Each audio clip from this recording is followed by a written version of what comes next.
What happens when Hollywood's biggest stars have too many drinks in the green room? Pure, unfiltered chaos. These 10 Johnny Carson interviews prove that live TV was really live. It's 1976. Backstage at The Tonight Show, an A-list actor has just finished his fourth drink. In 3 minutes, he'll be sitting across from Johnny Carson in front of 15 million viewers. The producers know what's coming. The censors are terrified. But it's live TV. There's no stopping it now. This wasn't unusual. This was Tuesday night. NBC's legendary green room was stocked with premium liquor, and Hollywood's biggest drinkers treated it like their personal bar before stumbling onto national television. Dean Martin could barely stand. Orson Welles forgot his own stories mid-sentence. Oliver Reed turned interviews into absolute mayhem. Richard Harris said things that made lawyers nervous for decades. And Johnny, he navigated it all with that classic Carson cool, until he couldn't anymore. These weren't polished celebrity appearances. These were train wrecks in real time, and America was glued to their TV screens. Shelley Winters spilled secrets. Robert Mitchum nearly passed out on camera. Foster Brooks had everyone wondering if it was an act. Number 4 made Johnny break character completely. Number 7 almost involved the FCC. This was TV gold that could never happen today. Number 10, Shelley Winters walked onto Johnny Carson's set. You never knew what you were going to get, and that was before the cocktails. This 2-time Academy Award winner had zero filter on a normal day, but add a few drinks from NBC's legendary green room, and she became an absolute tornado of chaos. During one infamous 1976 appearance, Shelley showed up clearly enjoying the hospitality backstage. She started spilling behind-the-scenes secrets about her co-stars that had Johnny's eyes widening with every sentence.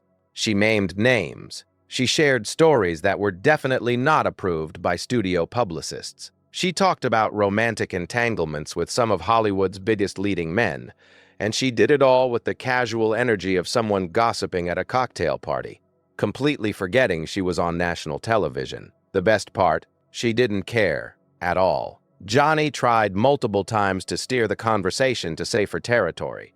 Her latest film, her charity work, literally anything else. But Shelley was on a roll. She'd interrupt him mid-question to launch into another scandalous anecdote. The audience was absolutely eating it up, laughing and gasping in equal measure. At one point, she leaned over and grabbed Johnny's arm, getting uncomfortably close to the camera, and said something so outrageous that you can literally see the color drain from Johnny's face.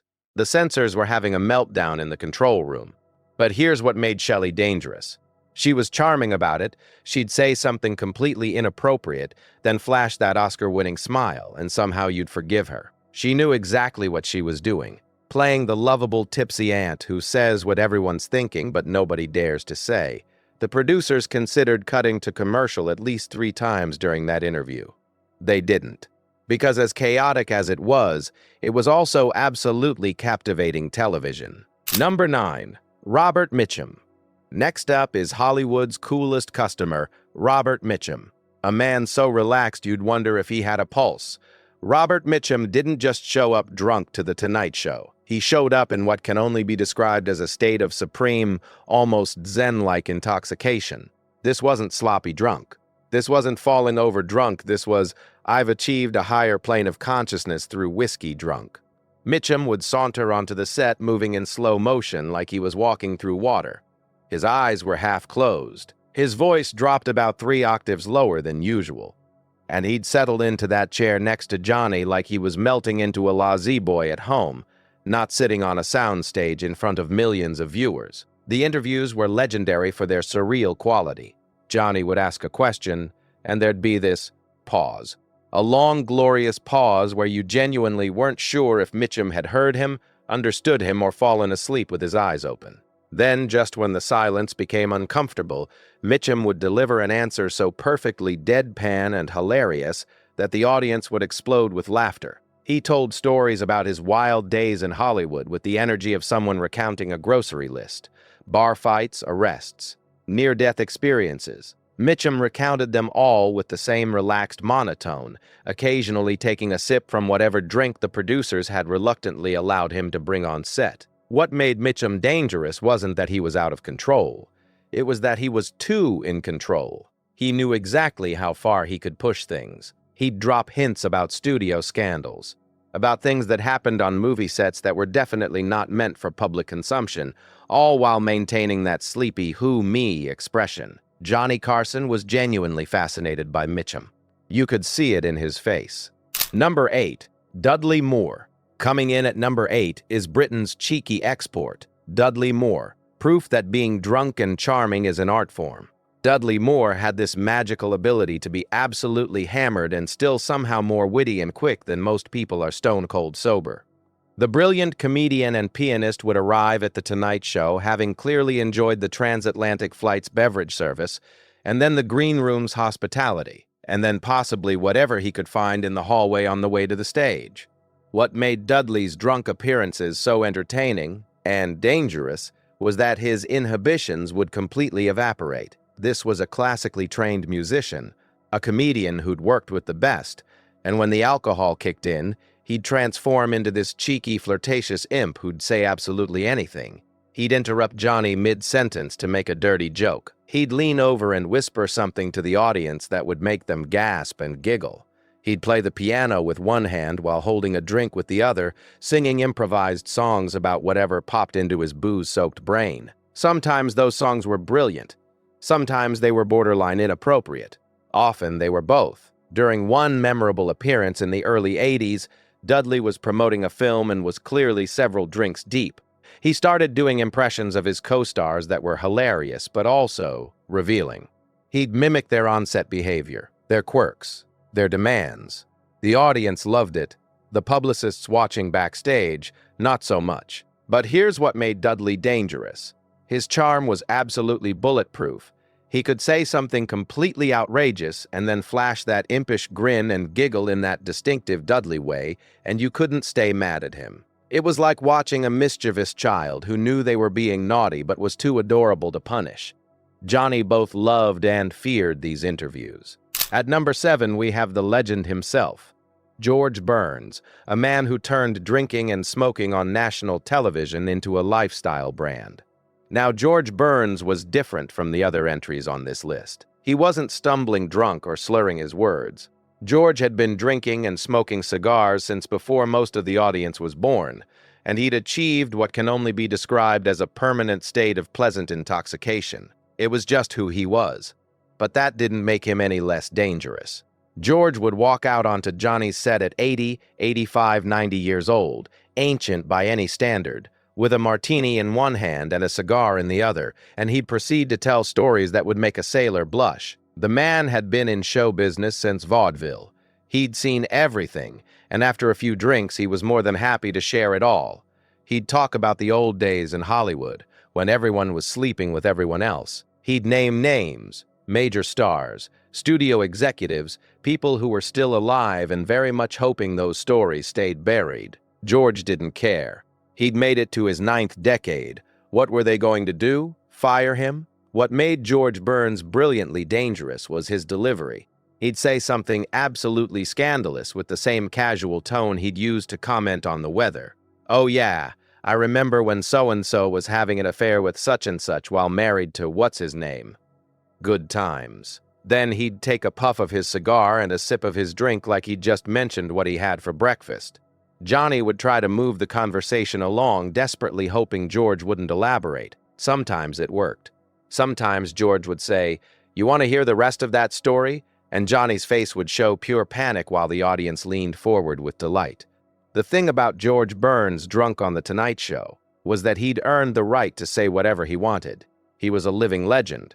He'd won an Oscar at 80. Sliding into number 6 is the magnificent disaster himself, Peter O'Toole, a man who treated sobriety as a suggestion, not a requirement. Peter O'Toole showing up to The Tonight Show drunk was less of an if and more of a how drunk. The legendary actor known for Lawrence of Arabia and a lifetime of epic drinking would arrive having clearly spent quality time with his favorite beverages, and the results were always spectacular. What made O'Toole particularly dangerous was his combination of sophisticated British charm and absolute inability to self-censor when intoxicated.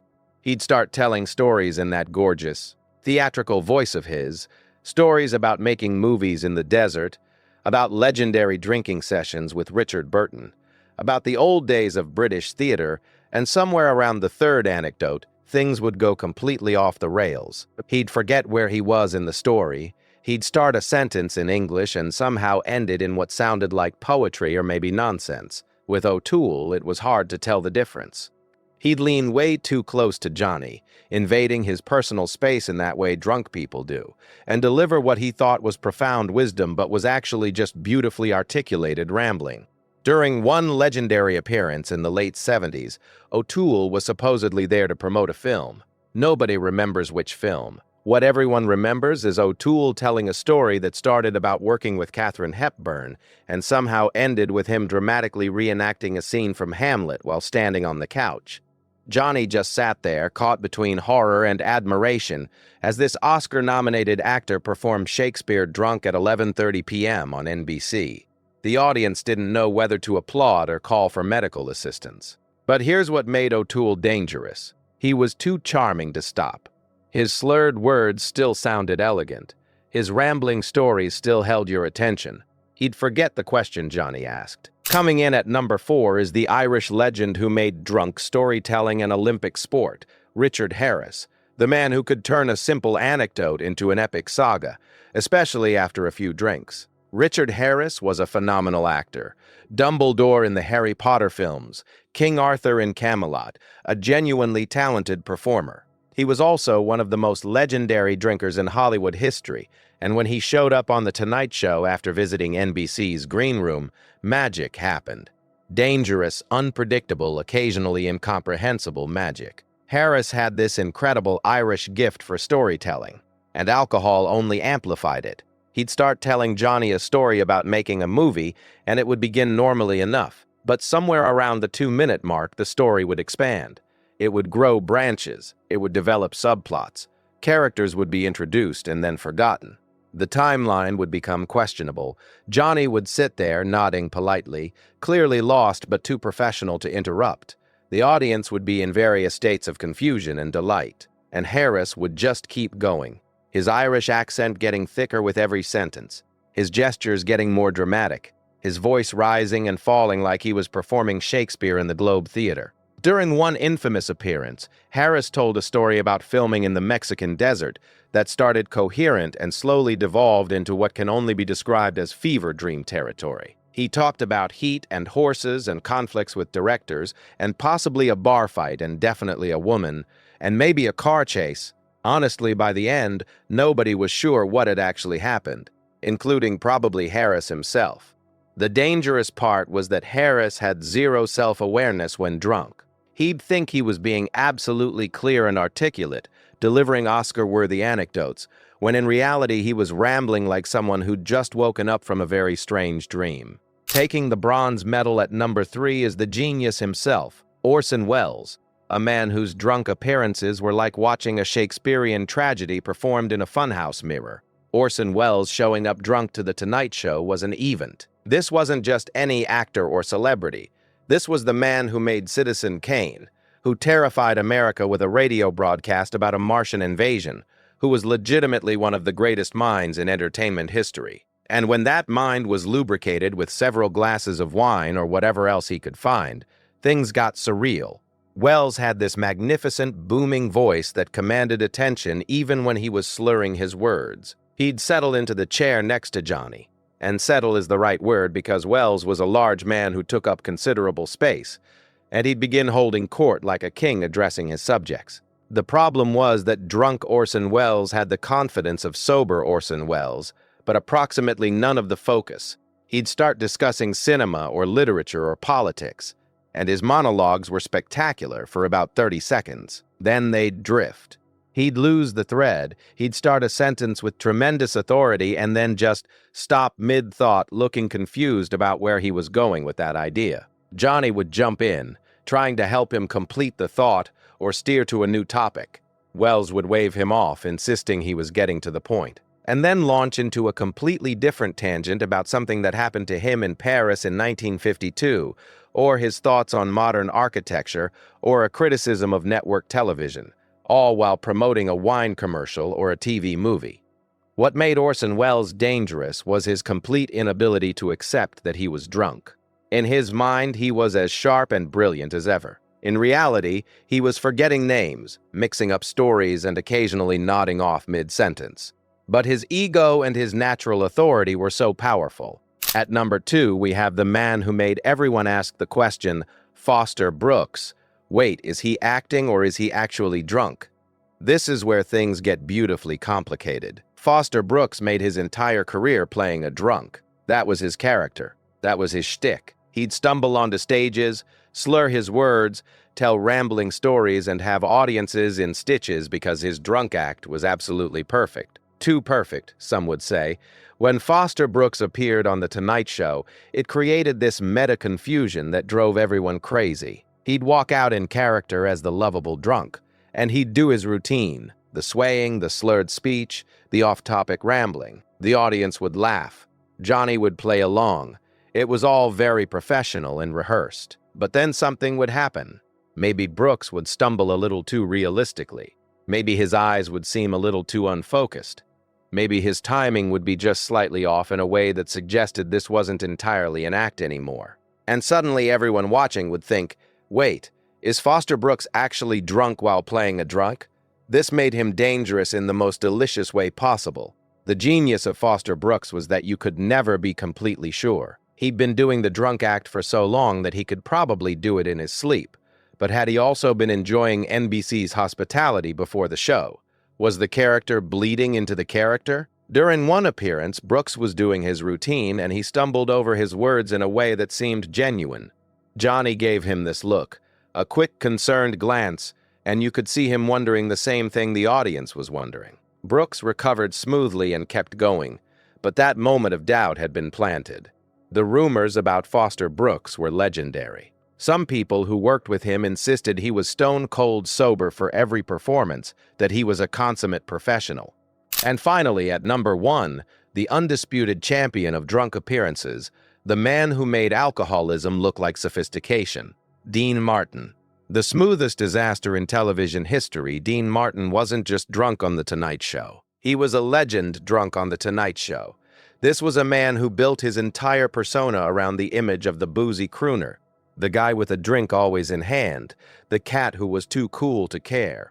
And when he showed up on Johnny's couch, he delivered on that image in spectacular fashion.